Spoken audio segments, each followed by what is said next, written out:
I'm Cody Crabb. I'm Johnny Flores. And we're the hosts of the Podcast Producer's Survival Handbook. The Podcast Producer's Survival Handbook is here to help podcast producers, editors, and audio engineers succeed while freelancing. That is right. Thanks for joining us today. How are you doing, Johnny?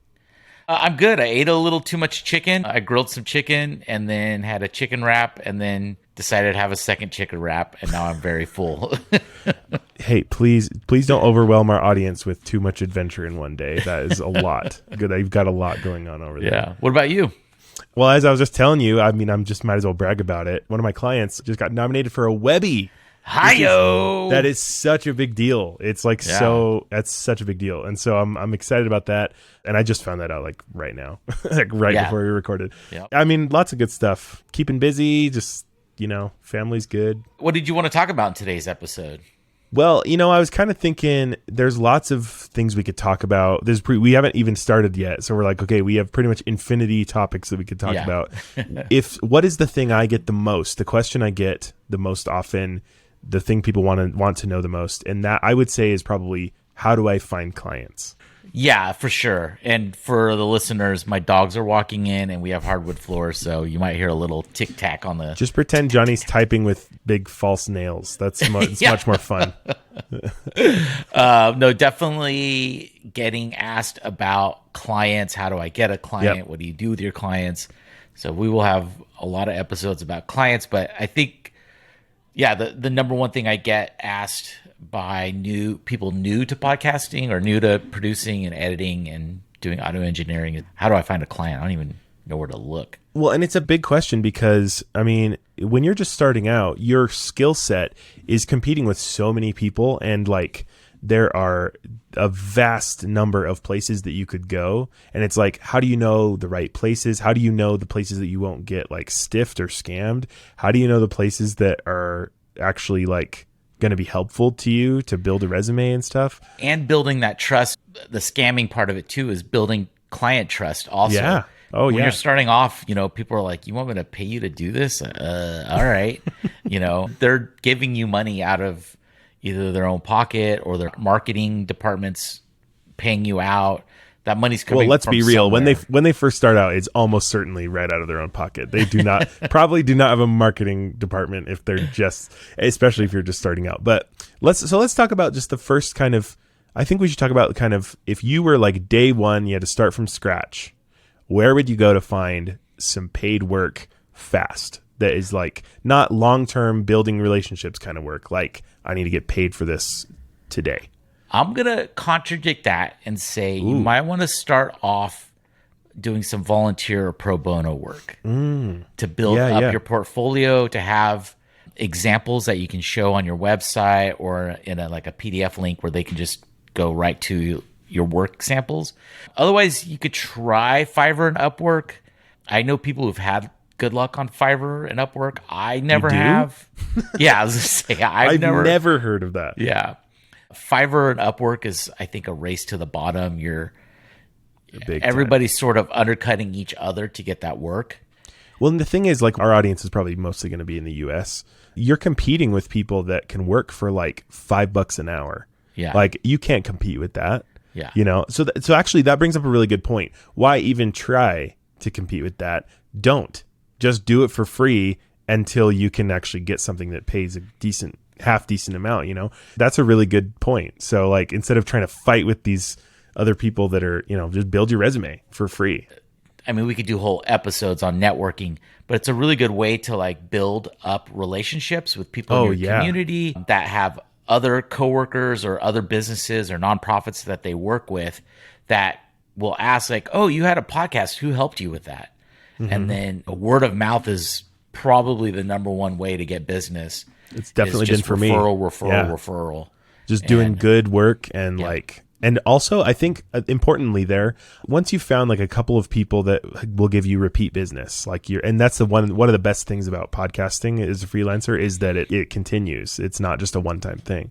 And so let's say you've got your client, you have to ask. You have to say, hey, do you know anybody that maybe that should start a podcast, that could use a podcast editor? You would be shocked at how many people are just like, oh yeah, here's this person that just asked me this yesterday. Like it's just, they just have people on the tip of their tongue and they haven't thought to recommend you. Another thing that I do is I'll go on Indeed, I'll go on Craigslist for my local area, and I'll just type in podcasting, and I'll look for jobs where they want somebody that has that experience. Basically, it'll say in the job description, we want to start a podcast, basically is what they're saying, and you have to be in charge of figuring out how that's done. So then what I'll do is just email them. I'll find out the company, and I'll just email them directly. Oh, brilliant. And say, hey, I saw online that you were looking for a marketing person that could start a podcast when that time comes. Here's my email, here's my information, here's my website. And that way they sort of will like, oh, okay, well, because I'm not trying to apply for that whole job. It's like a marketing director job. Honestly, that's so smart, because they would probably give you like a fraction of the salary of that person and take a bunch of the duties away from that person. Maybe they could get, that's actually that person is likely going to have to find someone, a freelancer anyways. That's a good point. So you're just jumping the line. Already that's a good dang tip. I'm going to steal that. That's really good. I've never thought of doing that. Yeah, I do that all the time. I mean, it's worked out a fraction. That's another thing. You sort of have to build up a tolerance. Yeah. Well, you have to sort of shoot for 100 introductions, and maybe 5 of them are going to convert into something. Yeah. So you're not going to convert every person into a client, but what you're trying to do is just hedge your bet and try and get out in front of as many people as you can. And it may not work out right away. It may be down the road. I've had clients like that in the past where they were really interested in doing something with me, but it just financially it couldn't work out. Timing wise, they're bored. Oftentimes we deal with boards, or I do. A board has to approve that project. Interesting. So that can take that could take a while. Sometimes it's 6 months later or a year later. Hey, we're ready to go. Yeah, like, sweet. I've had let's that talk. too. Even better. Sometimes I'll just like have someone that kind of starts something or does a couple episodes, and they just like kind of lose interest or whatever. And then like years down the line, they're like, hey, here's my cousin that wants to start a podcast. And it just comes out of nowhere. Like the word of mouth thing is really powerful if you really establish a good relationship and you do good work and stuff. Another thing I just wanted to add on to that too, something that people don't talk about very much is that when you get a lot of no's, that's usually a pretty good sign that you're doing something right. Like for your skill level, if you start getting told no, that means that like as soon as you're a good fit for everybody, you're going to start like lowering your prices or doing too much or like giving in to unreasonable demands and things like that. And that's when things can get sketchy and you can start to really get stressed and really not get paid enough for having, I mean, if you want to do this for a career, you got to get paid for it. So yeah, which we'll do a whole episode on figuring out rates. We're going to do a whole episode on doing a whole episode about other things. Because we're going to say that a lot. So like you mentioned networking, actually, just to piggyback off of that. So I just kind of want to mention, like, how would you go about networking? When you say the word networking, first of all, what do you even mean by that? And what would be the best places to start to like go and actually network? Like, and are we talking in person or online? Like, what do you think of? I think of networking. There is online networking, but I find in person to be so much better. I don't really know why that is, but it really is. I think it's because your personality comes through so much better. You can take the time to actually sit and converse with the person. Yeah. Your personality comes through. I don't know how many times, this might be a humble brag, but I make a really good impression through my sense of humor and the way I talk to folks. You know, it's a little, I've been told I'm idiosyncratic when in person. Like I just say funny, weird, odd things and people are just kind of like, oh, what? And so I think networking in person is just, it's so much better. You know, not everybody shows up for like online stuff. They're not completely present. You show half up the differently. time. Yeah, exactly. Yeah. I know exactly what you're talking about. And usually for networking events, I tend to go to the ones where you have to pay to get in. They're not usually that expensive. They're $10, $15, something like that. It's reasonable. And the reason I go to those is because I know people are there because they want to be there. They paid to get in. They're serious. Their work paid to get in, paid for them to get in, something like that. And then I go to networking events that have nothing, most of the time, that have nothing to do with podcasting to find clients. This is one of the big things that I've learned from Johnny that I'm like, this is so true. You want to be the only one in the room that knows what you're talking about podcasting, because I mean, really, if going to a podcasting event is a really good idea still, like you would, like we do that. We met at Podcast Movement, but I think that it's a unique opportunity to be like, why don't you have a podcast in a business or a business networking thing? What I run into usually is, we've been thinking about doing a podcast. We didn't even know how to get started. Here's my card. Let's talk. Yeah. Have cards. I think having business cards are a very important part of networking. I would have laughed at that a couple of years ago, but now that I've actually gotten more into it, like it really is true. Like you can do the fancy ones with the scan your phone ones, whatever, but you need something to just hand somebody. Yeah. You really do. Yeah, I find that in-person networking is so much more powerful. It's more real. It's real. You're physically there meeting someone. You can spend the time talking to them. It's hard to do that if you're like in a Zoom networking thing and you have to go into a private room. One of the problems that people run into though with networking is that getting over saying hi to someone you don't know. I'm so bad at this. I think you're great at it. No, here's the thing. I am great at it, but I hate it. Yeah. I'm like, I get so in my head about it. Like, if you looked at me, you would have no idea, but I'm like screaming on the inside whenever I have to do one of these events and stuff. Cause I just am not, I'm an introvert. Like my comfort zone is not there. I do it because I need to do it, not because it's like what I love to do. It's just, I just do it. I think one of the reasons that I was so nervous about it starting out is because, and this will kind of tie into the next thing I wanted to mention too, is that I was so worried about like, how do I pitch myself while we're here? Like, what do I say to this person? How do I not sound like a sales guy? And like, I'm just in it for, as soon as he says, oh, we've got a producer, like I'm not going to walk away. So like, what do I say to like, how do I do that? So I think learning that this is a time to introduce yourself, but also mostly just to find out about the other person and then let the conversation go. They're going to talk to you. They're going to ask you questions and see what you do.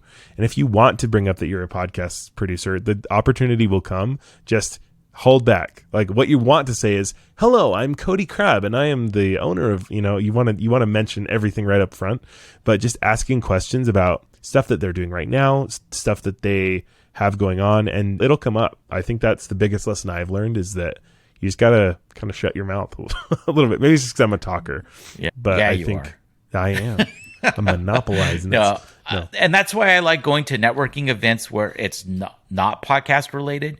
Yeah. Because you're not having to compete with, hey, I'm a producer. Hey, I'm an editor. Hey, I'm an audio engineer. Yeah. You're just the only one there. You're the one who... That's so smart. Especially where I live, I'm in Sacramento, California, which is the state capital. There's always network events going on here because just the businesses that are related to politics and stuff like that in here. And I think that's probably true with just about any city or just about any, if you probably live close to, at least somewhat close to a metropolitan area. If you're going to be in town for something or you're going to go on a vacation or something, make a day of it. Like podcast, most of this stuff is remote work. So if you're just visiting a city for something, look up some networking events that are close by and just head over to one of those while you're there, Yeah. Why not? It's a great opportunity to kind of meet a crowd that you normally wouldn't. What do you usually use to find those kind of events? I've had some success on meetup.com. Yeah, I'll look on Meetup. Here in Sacramento, we have a couple different event websites that are run through our, like the city's tourism website. They have like a free posting on there. Alt weeklies, like if your town has an alt weekly newspaper, they usually have online events that you can look at for free. That's good to know. That they're listed there for free. Eventbrite is a great spot to look for networking events.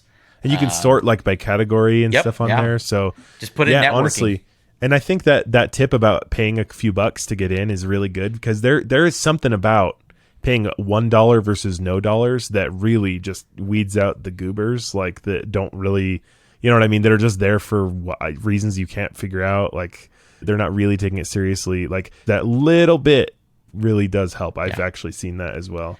And someone may not even be interested in that, but they'll take your business card and then down the road, 7-8 months, hey, I you know what? I'm giving you a call. I'm going to refer one of my colleagues over because their organization is wanting to start a podcast.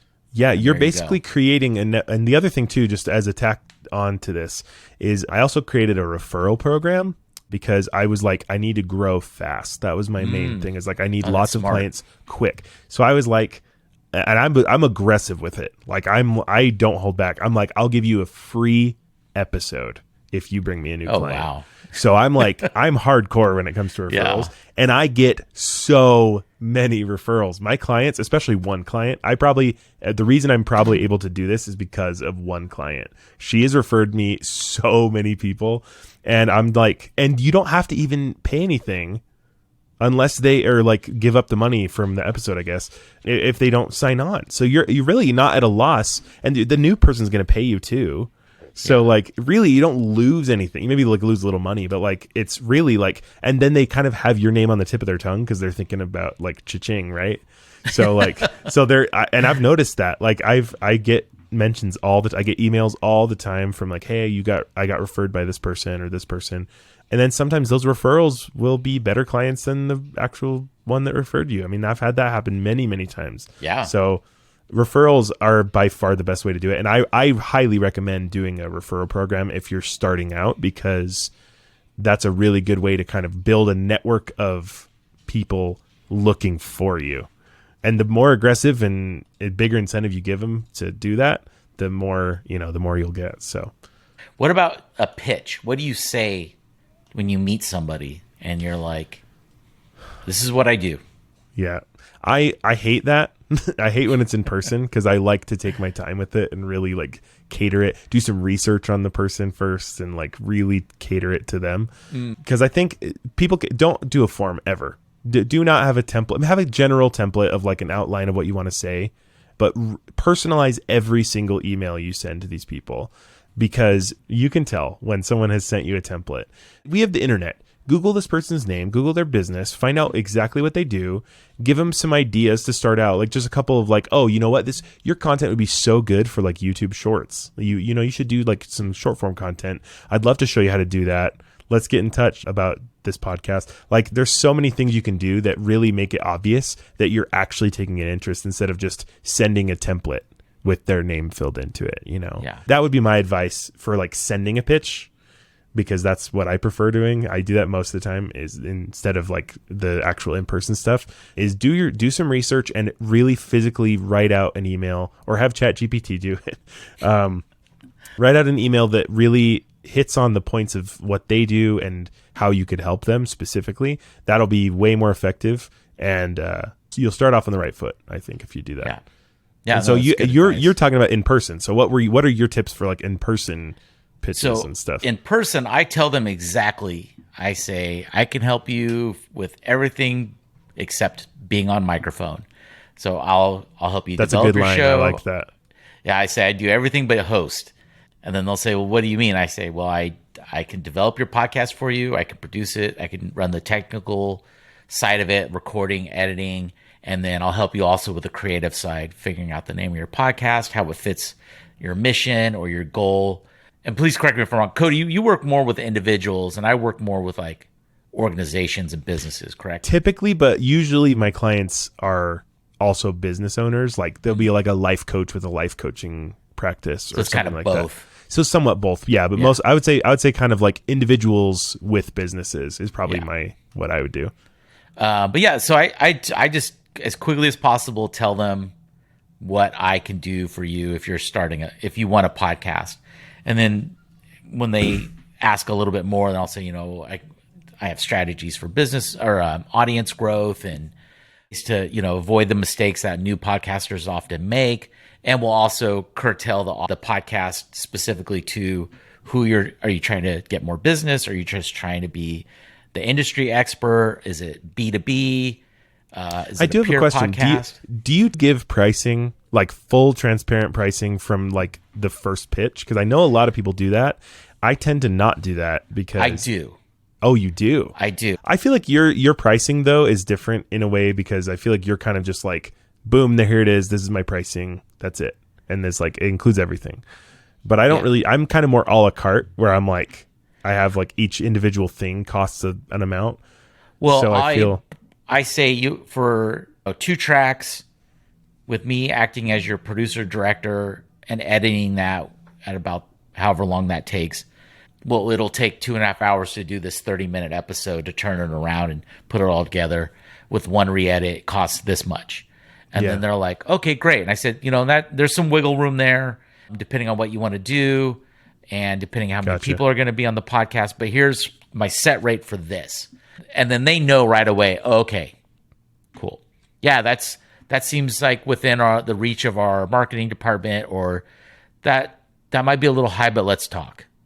Gotcha. And then we go from there. Mine's usually like about an email in or so. Like usually it's like someone's like, hey, I'm interested in doing this. Tell me more about yourself. And so then I'll tell them a little bit, and then I'll say, you tell me about yourself, find out a little bit more about them and stuff, what they're wanting to do. And then after that, typically I'll send a proposal. I like to give them a flat idea. That's smart, because then you have that whole extra, like, if you're like way out of what they can afford, they just know that. And right away. Also ask pretty early on, what do you picture as your budget for this? And then I can say, okay, well, for that, we can do this. Yeah, that's a good And it question. will be between this price range and this price range. Yeah, that's smart.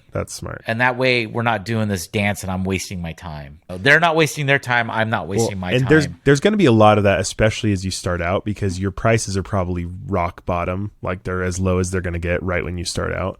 And so, like, when you go from $0 to any dollars, people are like, whoa, hey, you want to get paid for this? Whoa.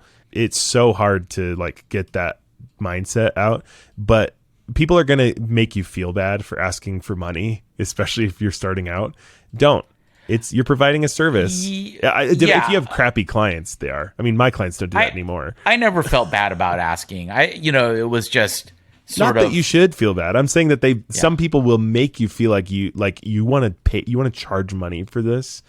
Like, oh, I've never had that happen. Well, of course not. I'm just saying, like, I know on these kind of like the Fiverr, Upwork kind of world, like, there's really kind of crappy people to work for on there. And so that's just something to keep in mind, is that, like, you are doing the right thing by asking for money. It's fine. And you're probably not charging enough. That's probably true with everybody, is you're not charging enough for most people. It's just, it's hard to really gauge. You're providing a service for this person. Yeah. You're taking your time. You're giving them your technical abilities that you've spent years learning and mastering, and you should be compensated for that. Absolutely. Yeah. And good clients know that. Clients know that. It's a weird paradox that the better clients you get, the more they can't wait to pay you. They just are so excited about it. It's true. Yeah. The better clients you get, every time I get a client that pays me more, they are like overjoyed. They're sending me bonuses or something. Like, they just can't wait. It's so great. You'll get there. If you haven't gotten there yet, you will get there. And we'll have episodes about how do you ditch a bad client. Oh, I need to hear that. I need to hear that. We've talked about this before, just me and Johnny, but I struggle with that. So that'll be good just for me to hear, frankly. So I can't wait for that. So if producers, editors, or etc. want to find us and get in touch, they want to suggest a topic, ask a question, something like that, where can they email us? Yeah, we would love that. If you have questions, need advice, tips, anything, please. Our email is podcastsurvival@gmail.com. That's right. And we don't have social media set up yet because we're both terrible at it. We really are. Go look at my Instagram. It has no posts. I don't even know my Instagram. The one social media I do, and actually this is a perfect segue. Go ahead and find me on YouTube. I do videos about podcast production and Descript. I am at Cody Crab Edits. You can find me there. And if you want to try Descript, go to codycrab.com/Descript and you can try it out. Yep. Cool. Well, thanks for listening, and we'll be back in 2 weeks with a new episode. See you, everyone. Bye.